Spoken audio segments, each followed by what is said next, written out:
Well,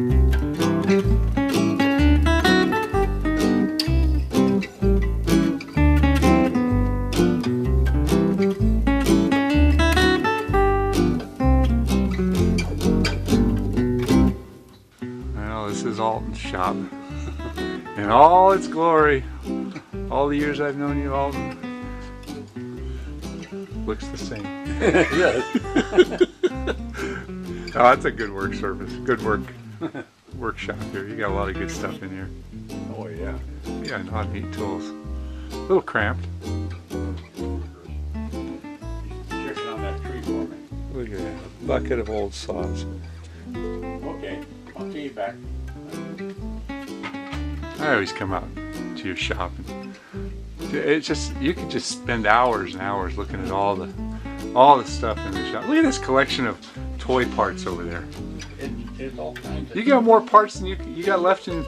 You got more projects than you got time left on this earth here. Yeah, I know. I'm trying to get rid of stuff. Uh-oh.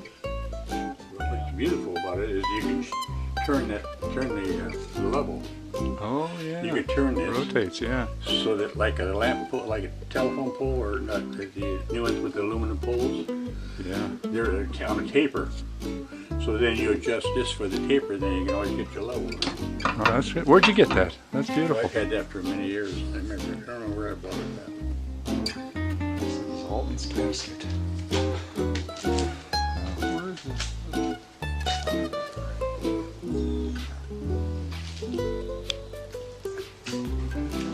That's kind of nice. Almost ashamed to think that all this beautiful wood's going to go underground.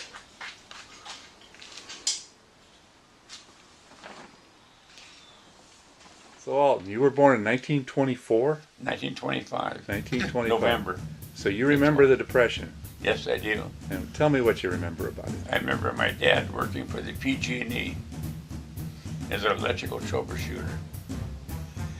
And his brother had a ranch between Oakdale and Riverbank. And my dad made an agreement there where we raised our beef. And my dad had a garden alongside the house and doing that. So we could cook steaks for breakfast on Saturday morning. Doesn't sound like you suffered during the Depression. No, because my dad took care of everything. He looked forward ahead of it and everything. So he planned ahead. He planned ahead. Wow.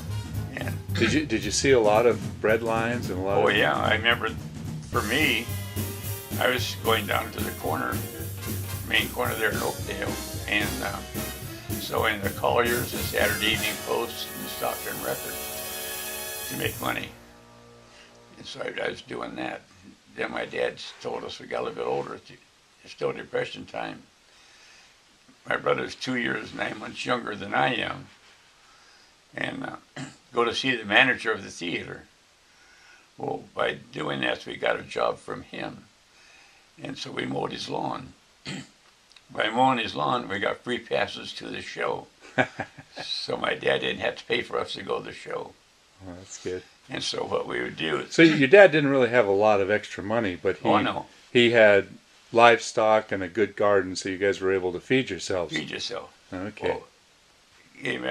Well, he borrowed a trailer from Oakdale for these people, and we would go from Oakdale to Bakersfield, Wasco and Taft, and that, and because they only took #1 potatoes in those days, and so we'd fill up these gunny sacks full of potatoes and come back and distribute them to the people there in Oakdale, so they'd have food then too. Wow. But in the So do you think we're going into a similar kind of a times with the economy going downhill now? you know, I think what the problem is people aren't saving. They're not looking to save their money because we're going to come out of it. But what have you got to show for it? You got these great big mansions that you can't afford, and you're moving out and whatever. It's just, people just got to learn how to recycle. We've been recycling ever since I can remember. I never threw a gum wrapper on the ground. My dad says, you don't throw anything in the ground, you put it in your pocket and throw it away where it's supposed to be. Right. Yeah, do it that way. No, I'm just kind of worried about the price of fuel going up so high, and Oh, gosh. price of food getting so high, and everything is so high, but Yeah. wages are going down. Yeah. So I'm afraid we're going into some real hard times here, and people are not ready for it. But it's, then I remember, because I was kind of accident prone all my life, and anyway. Who, you accident prone? Anyway, we had when I would, my dad would give us, when we went to the theater then, because we had free passes to get in, but he'd give us a dime. So then we'd have a Coke when in the creamery next to the theater, Mr. Olson, and with 2 straws. They share it, huh? And so I'd hold my thumb and finger on my brother's straw, and he'd hold it on mine. If you drink too fast, you pinch the straw. So we'd share that one Coke. When we get out, we share the next Coke with the thumb and finger. That's funny. But the one thing I remember, my dad, when I was 5 years old, gave me a pocket knife and a hammer. And I said, oh, great. Well, the first project I made was a pair of stilts. But I had to get on the tip of the garage in order to get on them 12 feet high. And so I got my stilts made, and I'm walking down the street. I'm going east, my dad's coming south. What happened is, he sees me walking over these cars. He said, Alton, he said 3 words. He didn't say Alton, he said, looked at me and he said, get home now. So I get home, get on the tip of the garage, come down the roof, down the ladder, and he said, whatever possessed you to go that high? I said, we were in Stockton last week at the county fair, and this guy's walking around with long pants. I said, I can do that. He goes over and gets a handsaw and saws them off. He said, 12 inches is as high as you go from now on. That's pretty funny. And then when I was graduated from high school, I wanted to go to work for Kaiser in Richmond on the boats to see if I could make some good money. And my dad said, no, you have to go on to college and get a degree. I said, but Dad, I need some money. He said, I know you do. He said, but he reached in his pocket and handed me $35. He said, there's your college education. $35, huh? $35. I said, you're serious? He said, yes, I am. And I said, well, what am I going to do? He said, well, you get these part-time jobs and do that, and during the regular year, you go to school. And I said, you're really determined for me to go to college? And he said, yes, and I know why, because you're so damn accident prone, you're going to need a desk job. And he was right. Yeah, he was. Yeah, I'm afraid to say I've seen you in too many times in the hospital. I've had 38 minor surgeries, 34 majors. Polio, diphtheria, been struck by lightning. You were struck by lightning? Yeah. When did that happen? Well, that happened when I was 18. I was in this building in Modesto cooking for Boy Scouts. And we had a great big meeting there, the Boy Scouts. And there was thunder and lightning outside, and it hit the transformer outside the building. It came down, and I was leaning against the meter box inside the building, all the electrical. And when it hit, it threw me 12 feet across the room, and I was out. So it didn't hit you directly. It hit the outside, and you were touching the box, and it. Yeah, I was leaning against the box. Oh my God! And so it threw me, and I was out. And one kid tripped over me, and the other one had a flashlight, and they saw me there. And O'Malley was a doctor. He turned me over, and then gave me our first respiration. He saved you, huh? Saved me, and he said, "You won't be able to move for maybe a half hour or an hour. Don't worry, but you're breathing on your own." So I couldn't say anything, and then sure enough, about 50 minutes later, then I was able to start to move my fingers a little bit. So. Good God, oh my. You're lucky to be alive. Yeah, well, yeah. Learning experience. In other words, you don't.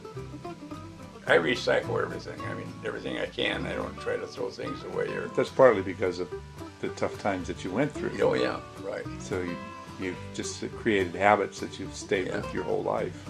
Yeah, it's hard. I got shirts there that. How many shirts do I need? I mean. Yeah. And this wood I have in here, it's 140 years old. So after since it's been cut. Wow. It's been cut for 140 years, and it's surfaced two sides. You're talking about that walnut? Mm-hmm. Wow. That was your father's wood, right? Yeah. Yeah, we bought a 5-ton truckload of it in Modesto, my dad, and the game warden, and myself. And so we bought that. This is what's left of it. Yeah. So I bet you missed the club. Oh, I do. Very much so. Yeah, there's some good people in that club. Yeah. Including you. There's everybody has their own own things to say about wood and how I ever got interested in it and everything. I remember when we had woodwork in the 5th, 6th, and so on. No, 6th, 7th, and 8th grade. 3 years in grammar school of woodwork, and then 4 years in high school. And what happened then is the teacher was Broadbent. Not a Broadbent, but starts with a B.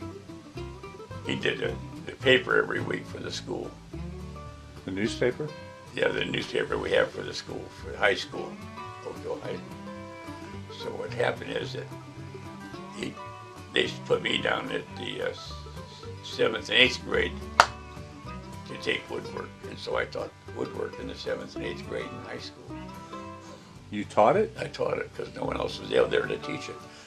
So as a kid, you were in high school? You were in high school and you were teaching 7th and 8th? Same age as me, and I'm teaching them how to do woodwork. Wow. So you've been woodworking since you were just a little boy? Yeah, since 5. I was started when you were 5 years old, huh? I was repairing antiques. So was your dad a woodworker too? No, he was an electrical troubleshooter, PG&E, but this was his So hobby. who got you into woodworking? My dad. But This was his hobby, is doing woodwork. Oh, so he was a woodworker then, Yeah. just by hobby. By hobby. Yeah, my grandfather was the one that kind of got me started. Well, my dad's father was from Denmark, and he had 7 years as an apprentice in woodwork. All right, so you come from a long line of Yeah. woodworkers. And he made his own table, his own hand saws and such, and everything. I wish I had that one saw to show you.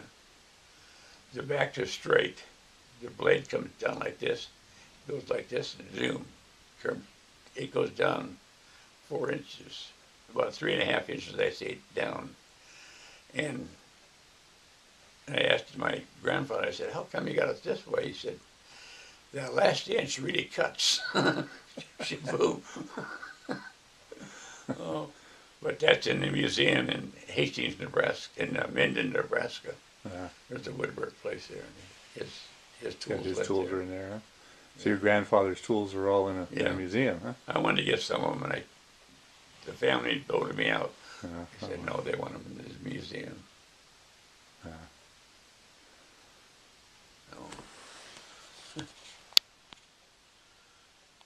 No, it was a. I'll put them on. Would you check this out, man? He was a Boy Scout in 1942, and look at all those merit badges. I can't even say, put it on him. Put it on him. Put it on him. I can't get up. Oh, just drape it over him. Yeah, that is something to be proud of. That goes down to the bottom. That goes just like this. That's just how. Look at this guy. It goes. How long were you a Boy Scout, Alton? His whole life. You're still a Boy Scout, huh? There you go. Look at that. Man, you've got every merit badge there is, I think. Like you told me at one time, I thought that he had. Were you an Eagle Scout? Yeah. You were? An Eagle Scout, and I had 43 merit badges. I can You only see. need 21. And you got 43. Wow. Yeah. That's a That's a prize. That I hand sewed all these on myself did you I really? believe it. with all the cross stitching. Oh man. Look at all those. Look at these things. That's classic. Look at all those. I don't even know what they all mean. And this one here, we didn't have. Look at this. He got the merit badge for woodworking. No kidding. How'd that happen? So what'd you say about that one? This one here was we didn't have a scout master. So what I did is I took leather and then burned it in with a Woodbury needle and called our patrol the Black Banana Patrol. Black banana. 1941, 1942. You were a Boy Scout during the war, huh? Yeah. Yeah, when I got my Eagle Scout badge on my 18th birthday, and I got my driver's license and my sweater out of the cleaners. And your sweater out of the cleaners. He's got a memory. He doesn't quit. You know? Yeah, here's the Eagle badge, and here's the palms. Wow. Yeah. Would you look at that? Look at all these. Which one's the eagle? This here is the Eagle. That, And this that is one the right there. palm. Wow. Yeah. Look at all these. Oh my God. Yeah, another one up here. Yeah. Well, not only that, but he was I think a scoutmaster, and he did the cooking at the Scout Boy camp. Scout camp. I was cooking for 120 a meal. Did you and Bob Chapman ever do scouting together? Oh, yeah, right. That's where I met Bob. Oh, okay. Scout. I didn't know that. Yeah. Yeah, he was a real avid scout. Look at that. Memories, memories, memories. Yeah, how true.